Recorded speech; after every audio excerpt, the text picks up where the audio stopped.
Murphy and Ms Harkin. Thanks, President. First of all, just like to very much thank the four speakers because I think they gave a very vivid picture of the impact of austerity across Europe, how basic rights like healthcare and other services are being effectively stripped away from people, and how some particular groups are particularly affected. And so they're called vulnerable groups. But the reason they're vulnerable is because of the way society treats them, it's because of the way the health system treats them, it's nothing inherent about these groups of people.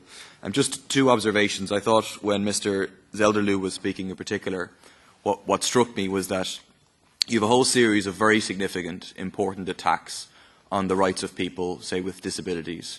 For example, on home help hours, on direct benefit payments, on assistance in terms of workplace. And each of those individually are very significant and need to be resisted. But the more fundamental point that he seemed to be making is that there's something more significant happening as well. It's not just an accumulation of kind of a quantitative issue of many, many different cuts, but it amounts to quite a qualitative change, and that what we seem to be seeing is a fundamental counter-reform in terms of how people with disabilities are treated, a move. We had been moving towards a social model of disability, and we seem to be moving back with the impact of the crisis towards a medical model with all of the problems in terms of institutionalisation and so on that go with that.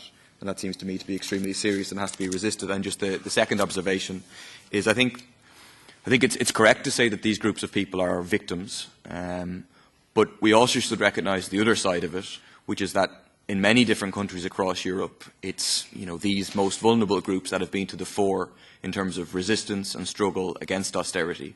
In Ireland, it's been older people and people with disabilities who mobilised first and most against some of the biggest austerity attacks, and then played a role in helping to develop broader movements against austerity, giving other people confidence to struggle. And I don't think we'll get justice from the European Commission, or to be honest, from the majority in this Parliament.